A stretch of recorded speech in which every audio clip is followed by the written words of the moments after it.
Suneera Madani. Suneera Madani. Without much further ado, I'd like to welcome Suneera. Hi, I'm Suneera Madani, a mom of two, daughter of an immigrant, and an unlikely entrepreneur who built a billion-dollar business. Yes, billion. Now I'm doing it again and building my second unicorn, Worth. Shockingly, less than 2% of female founders ever reach 1 million in revenue, and I'm on a mission to change that. At CEO School, we mentor thousands of women to help them level up in business and in life. We believe that you deserve to have it all because honestly, nothing bad happens when women make more money. Grab a seat because class is officially in session. Welcome to CEO School.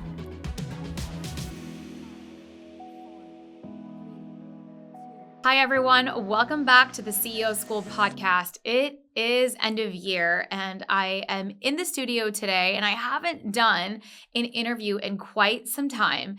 And I had a dear friend reach out who's part of our Millionaire Founders Club, and she has just been so excited to share her journey as CEO. And I was like, you know what? Let's bring you on. So we connected yesterday, and I was like, I'm going into the studio today. And she's like, let's make it happen. And so I'm so excited to do this episode because it's going to be raw, organic, as it usually is. But what I'm most excited about is for you to hear a story about a CEO who went from business owner to CEO. Julie Rotuno is the CEO of Mid-Atlantic Packaging, and she is a second-generation owner of a family business that has been running for over 40 years. What they do, when I first met her, I was like, what does this packaging company do? But they've had so much growth because it's the stuff that we buy inside of the stuff. So it's the boxes, it's the wrapping, it's the tissue paper. It's when you go to the stores and you have the logo branded shopping bag for, from luxury to retail.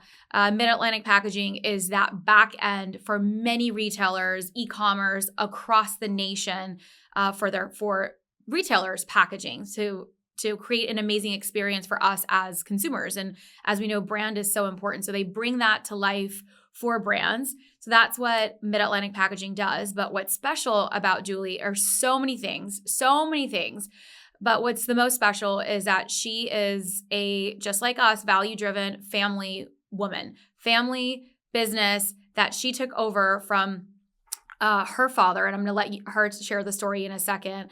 But when I met her, the first time that I met her was at a CEO School retreat, okay? And she came to me and said, I've never done anything like this before. It's the first time I've ever even been on a plane outside of Delaware for myself, right? Anything that she's ever done has been for her family or for the business. And she came in with such risk of investing in herself and just putting herself out there because she's like, I'm lonely as a business owner and I just want to find my tribe and I want to feel supported and I'm stepping into a big role and I want to become a CEO.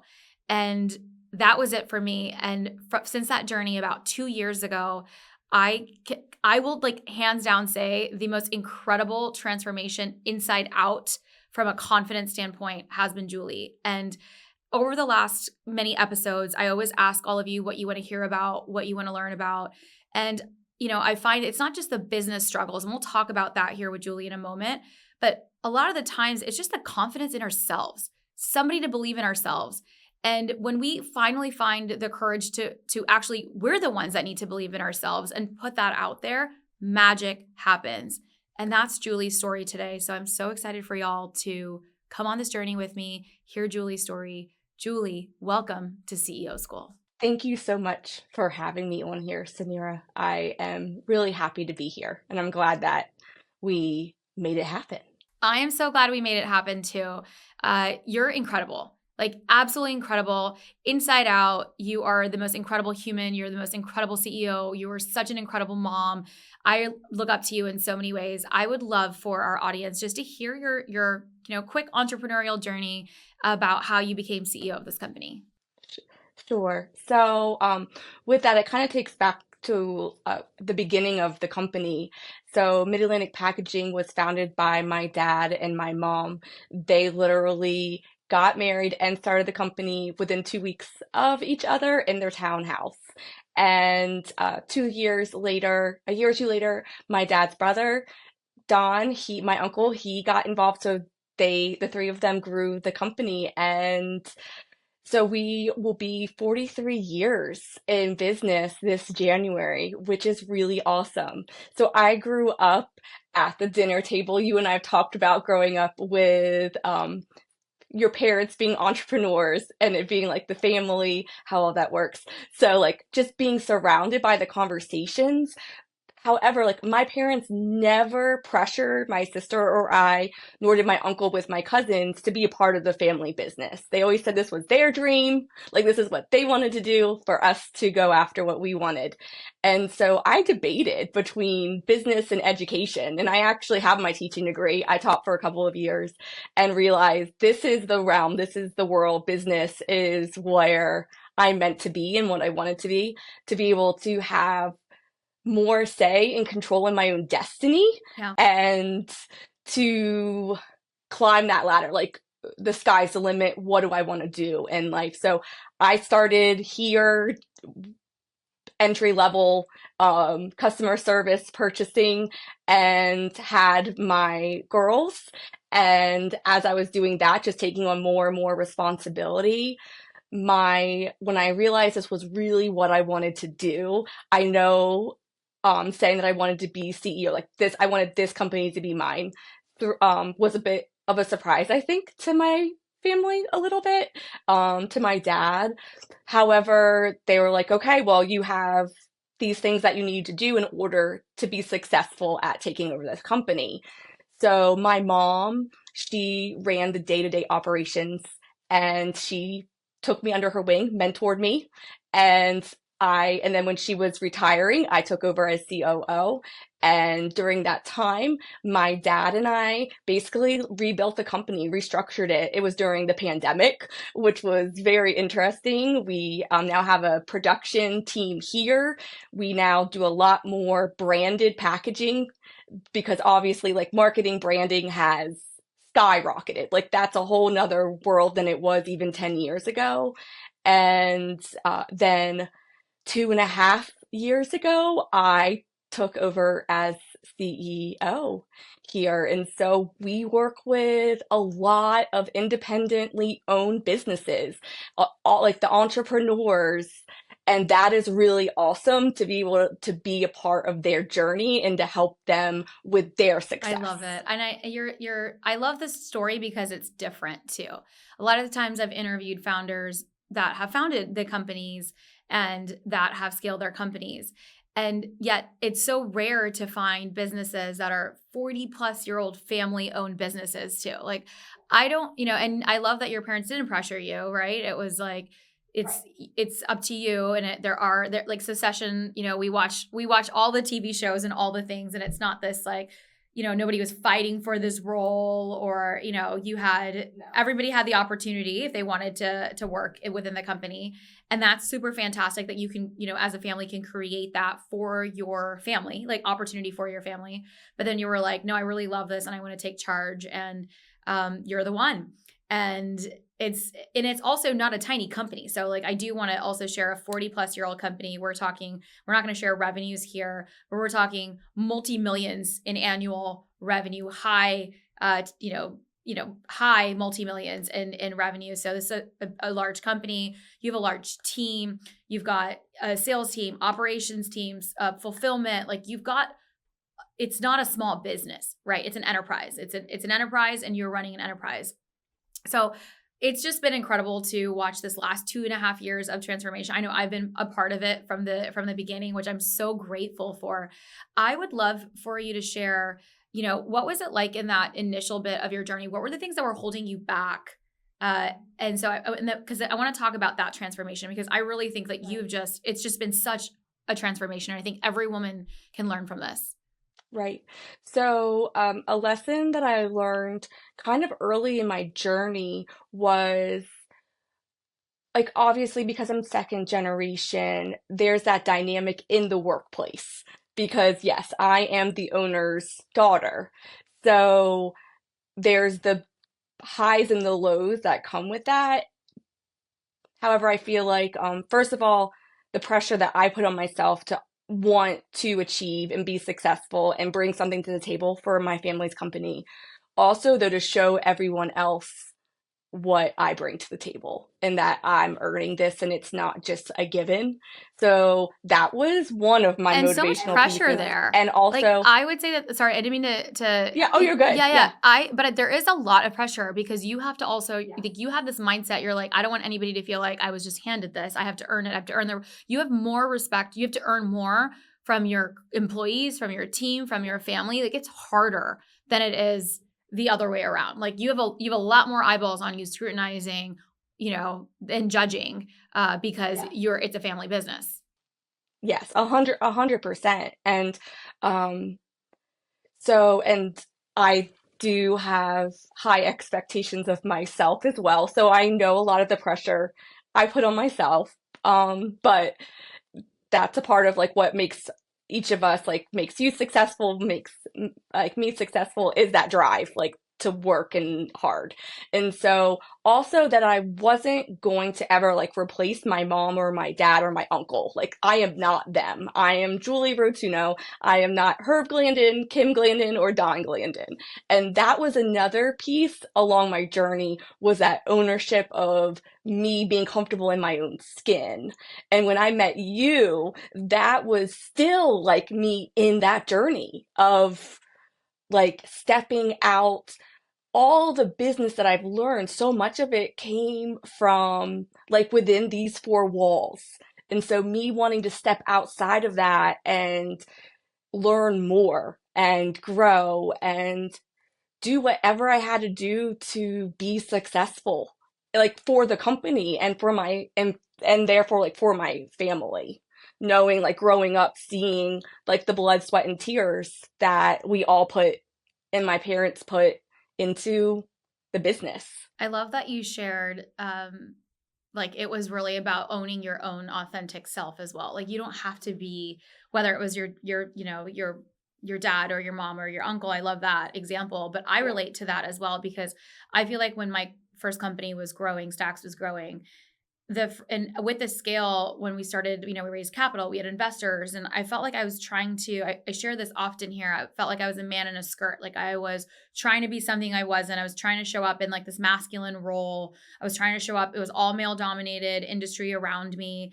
And I felt like I lost a huge part of who I was trying to fit into somebody I wasn't. Right. And that when you're internally battling, trying to show up as something that you're not, right? That there's not alignment there. You're not in alignment. And when you do become in alignment, like when you are in alignment, things flow so much easier. When you're not in alignment, you're resisting, right? And so you're getting resistance internally, externally. And I love that you shared and it's not our fault. Like you're just trying to fit in. You're just trying to do what you think is best. Like that's what we try to do as humans. That's what our brains try to protect us. Our brains are trying to just be like, let's show up how we're trying to meet everyone where they're at. And that took me almost 5 years, at least plus, for me to shed an identity that I even created. That wasn't, I didn't have somebody that I was trying to fill their shoes for. I created this fictitious personality of what I thought a CEO should be like, based on all the tech CEOs or based on how all of the men spend their time in the company where they don't, et cetera. And I love that you shared that because I think that is one of the biggest struggles for us as women is we're just trying too damn hard, like to be something we're not. Like just be ourselves. Whatever the most authentic form of CEO looks like for you and your leadership, that is what's right for the company. It's your company, right? And people will learn to respect. Like it does. Like once it does click and you're feeling your most authentic self, it allows other people to also bring that level of energy for them to be their most authentic self. And they respect you so much more as a leader for it, I believe. 100%. And it's also like how you then can build your team because you're being your authentic self, how we show up for the good and the bad matters as far as impact with our businesses and with our teams. And so when you can show up as your authentic self, that's a game changer. And then to be able to build a team that builds upon that and like that work, like that business culture and just like your own vision for you, even with CEO school. And I tell people all the time how when I listened to your podcast and I applied to go to your retreat and I was at the retreat, like you are the same person. So like how you show up on this podcast is how you show up at the retreat. And then like outside of any of that, just like how you show up in life as a person. And that matters. That all like that 100% matters for us for our careers. And then like you and I with both having like two daughters each, like how our daughters view that, it just, then it's a game changer. Oh, well, that's super, super kind of you to say. And it's the best compliment that I feel like I could ever receive. And I really do, but because it's easy, because the way that I am is the way that I am. And now I've learned to embrace who I am. So whether I'm showing up for CEO School podcast, whether I'm showing up to run a retreat, whether it's to, show up as CEO of Worth, whether it's to show up for my daughters, like I am Suneera now. And I feel like I know who she is and I feel confident in who she is. And I make mistakes and I allow myself grace for when I make mistakes. I know where my opportunities are, and I'm constantly trying to grow and evolve, but I'm confident now in like myself to show up as who I am and not be apologetic for it. And I think that when that stopped, everything else in my life did click. And when it doesn't click ever, it's always because I'm resisting something I already know in my gut. I'm resisting something I already know I shouldn't be doing or saying, or I'm with somebody that I don't like, or like I should, like it's always me resisting what I already know. And that's when it's in resistance versus in flow.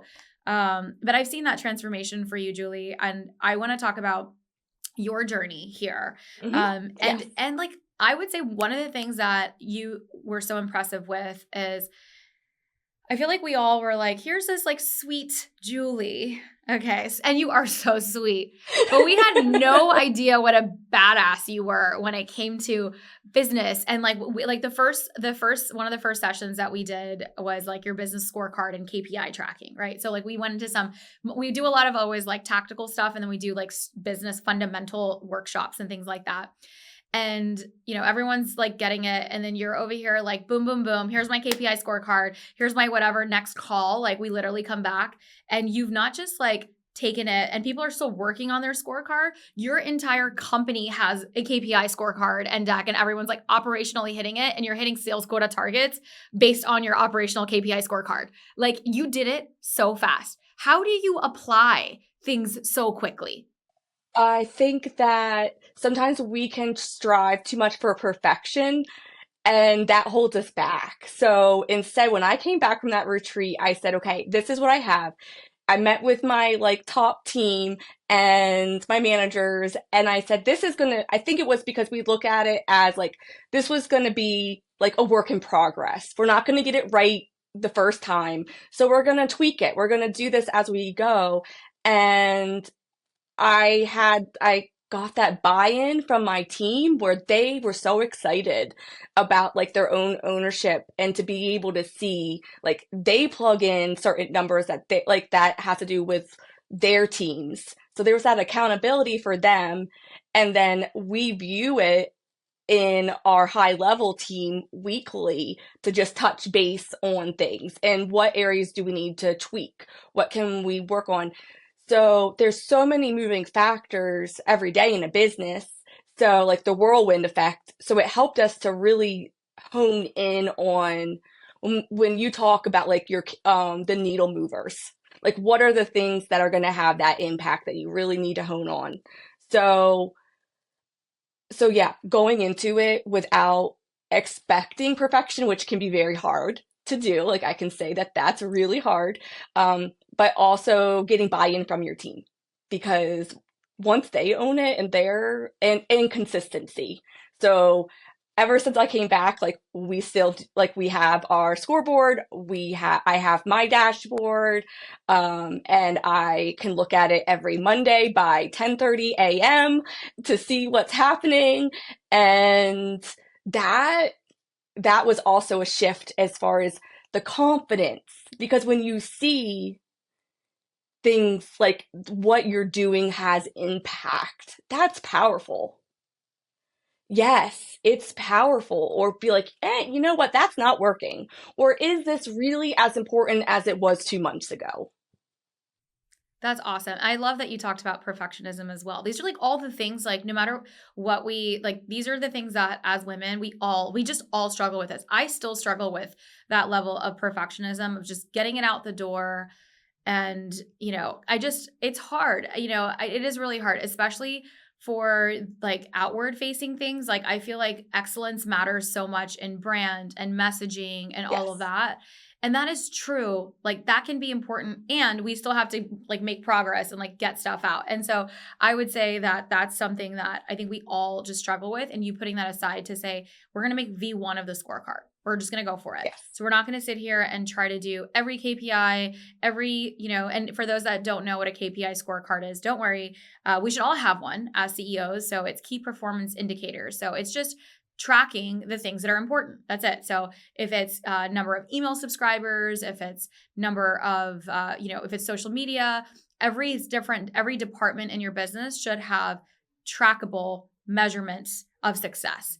And yes, you could sit here and track everything under the sun, but what are the actual important things to that department that will give you the visibility of the health of your business, right? It's like, you could track every vital, every organ, but like what are your temperature, your heartbeat, and your blood pressure are three important KPIs of our body, right? And so knowing when a doctor comes in, they check those three things to then go figure out what's next. So what are the key performance indicators of your business, right? And so that's what KPIs are.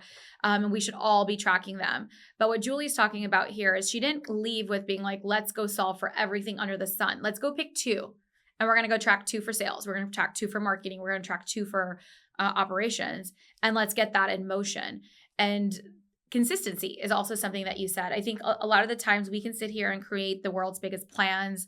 And we're so great as women to put plan to paper, like a pen to paper. Like I do this all day long where I'm constantly writing my plans. It's just how I need to make lists. I need to create project boards. Like it's just how my mind works. And that's great. But none of that actually matters if we're not executing against it consistently, right? None of it matters.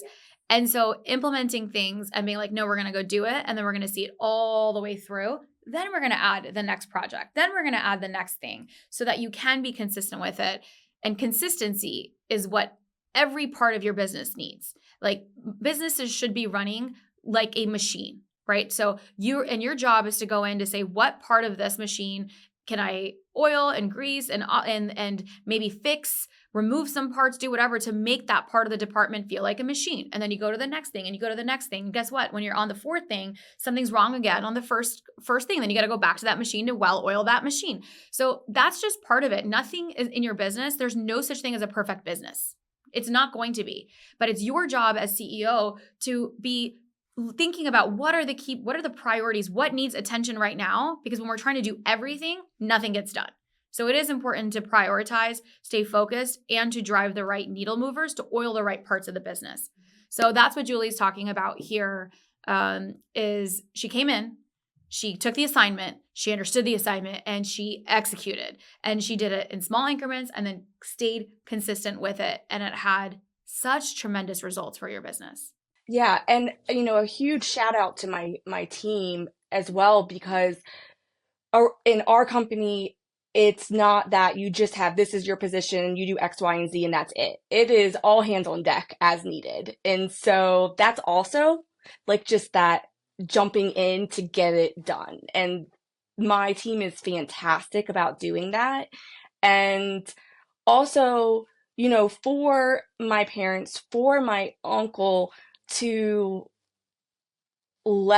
truly give me the opportunity to step in and run this company. That can be hard in itself too.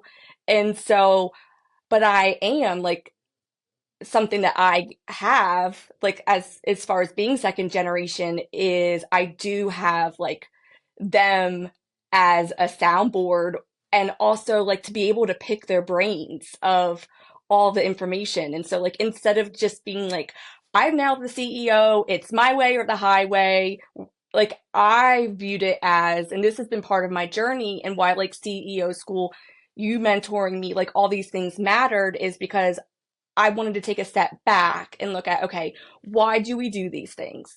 Is there a reason? Sometimes 100% that, hey, this was a lesson learned. This is what we got to do. Sometimes it's like, I have no idea why we do things that way. It doesn't really matter. So then it's like, okay, well, what's the better way to do it? Or like, so like that is also a piece. And that's when I showed up for CEO school. And part of my journey was like just wanting to be a sponge and expose myself through CEO school, through you mentoring me, now through MFC, is just wanting to learn from the best and learn from like so many fantastic people, also acknowledging that I should be there too. And that was something that was a realization through this journey is, oh, I do know what I'm doing on certain things, or like, oh, like I know how to do this and a lot of people don't. So there was also that like awakening of me yeah, just what I bring to the table. And I love that. And you bring so much to the table. And what Julie's referencing for MFC. So post all of these retreats, I haven't been able to do a retreat. And well, I've been doing the retreats, but we do it through a program called Millionaire Founders Club. So we have 100 women that we put together for Millionaire Founders Club. We have about 77 CEOs right now that are going into 2025, but it is just the brightest group of CEOs across every style of business industry, and everyone's just got their unique strengths. Like everyone's got it, and we're leveraging, we call them $1 million deals. We're leveraging each other. We're doing business. We're learning from each other, because it's not just about learning from one person. It's really how can we leverage the network and create that sounding board of advisors. So what Julie was referencing about having a board of advisors, like that's what your family business and your father and uncle are playing for you right now. That's what I have in my chairman right now. So I have a board of directors, but all of us should be thinking about who can we go to for a sounding board? Like, why do we feel like we have to do it all alone? And that's also something I would say that I find for most women is that we don't ask for help. And we are literally like the last one's eating, the last one's like standing, the last one's breathing. We've got all of this responsibility, home, life, business, all the things. And no one's going to come to you, by the way, and say, hey, Julie, can I do something for you? Like, what can I do to take that off of your plate? Or, what do you need today? Like, there's nobody asking you that. And so you've got to set yourself up for success. And so we've trained ourselves, because no one's asking us, that we don't really need the help. But that's not how it works. Like, if we can actually ask for help, if we can actually say, hey, I actually do need support in these areas, whether that's business, life, and all the things in between, asking for help is a great thing. And it's hard for us to do that because we're not conditioned to it. And so we have to relearn and recondition ourselves, but put yourself around a bunch of other women. Women will ask each other how they can support each other, because that's what we're used to doing for other people. We're just not used to doing it for ourselves.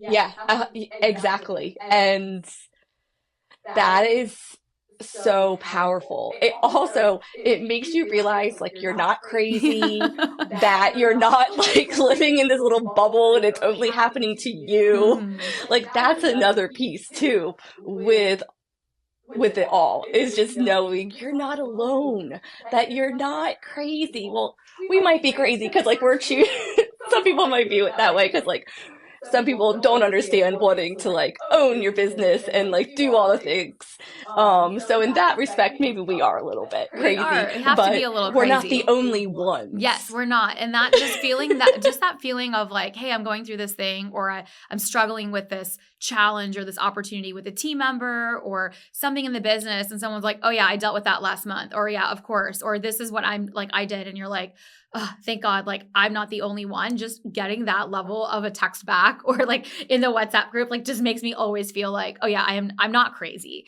Because you do feel that way because it's loneliness. Loneliness is what drives the craziness, right? So you didn't have to be lonely.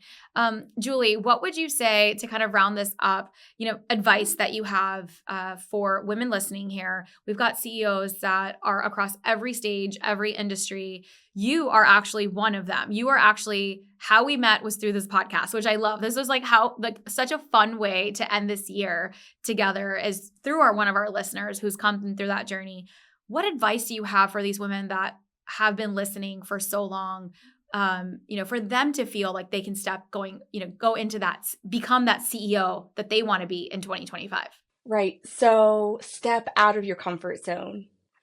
That is how growth and the next phases of your life are going to happen, is by stepping out of your comfort zone, get out of your head and just go for it. Like shoot for it, go for it and see what happens. Not everything's going to work out because nothing is 100%.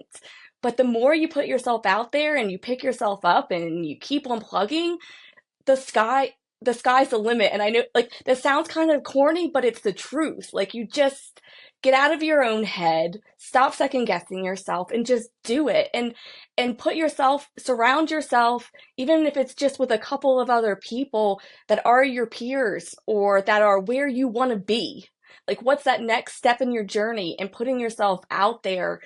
And it's not that everything's going to be a success overnight. You're still going to have to work hard, but it is the journey that gets you there. And something that I'm working on is enjoying the journey. So not just getting into that, like, what's next, like, let's just keep plugging, but taking a step back and enjoying more of the moments.